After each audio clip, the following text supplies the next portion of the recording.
और अतीक के पाकिस्तान कनेक्शन में बड़ा खुलासा भी यहां पर सामने आया। बड़ी खबर हम आपको बता रहे हैं। खुफिया एजेंसी से अतीक के संबंध थे। पाकिस्तानी खुफिया एजेंसी से अतीक के संबंध थे। आईएसआई के संपर्क में माफिया अतीक अहमद था। आतंकी संगठन लश्कर से भी जुड़ा हुआ था। पूछताछ के लिए अतीक को पंजाब भी लाया जा सकता है। ये बड़ी खबर हम आपको बता रहे हैं। आप सोचिए जरा, आतंकी संगठनों तक यहां पर कनेक्शन थे, पाकिस्तान से कनेक्शन थे।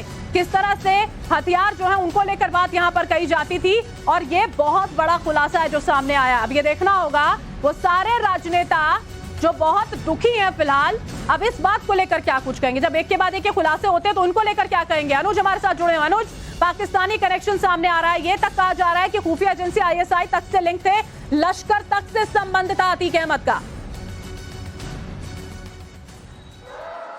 जी निश्चित तौर पर जिस तरीके से रिमांड कॉपी में साफ तौर पे बताया गया कि कैसे अतीक अहमद ने खुद कबूल किया था कि उसके संबंध जो है पाकिस्तान आईएसआई तक का है और हथियार की उसको कभी कमी नहीं होती थी। वो लगातार हथियार जो है वो कहीं ना कहीं पाकिस्तान से लेता रहा है। ऐसे में निश्चित तौर पर चूंकि एटीएस की अगर बात किया जाए तो एटीएस जो है वो आतंकवाद संबंधित मामलों की जाँच करने में उसको महारत हासिल है। और यही वजह है कि एटीएस भी अतीक अहमद से पूछताछ निश्चित तौर पर करेगी, क्योंकि जाहिर तौर पर अगर लिंक थे अतीक अहमद के तो किस तरीके के लिंक थे, निश्चित तौर पर किन किन लोगों से उसके संपर्क थे और साथ ही साथ वो चेन क्या थी, इसके बारे में निश्चित तौर पर पता करने की कवायद की जाएगी। लेकिन जिस तरीके से अगर हम बात करें अतीक अहमद को लेकर, तो अतीक अहमद को लेकर जिस तरीके से नए नए खुलासे हो रहे हैं, साफ पता चल रहा है कि वो किस तरीके से उसका एक साम्राज्य चलता था। खासतौर पर अगर उत्तर प्रदेश की बात की जाए और बाकायदा वो अपने साम्राज्य को चलाने के लिए, अपने गुंडागर्दी को चलाने के लिए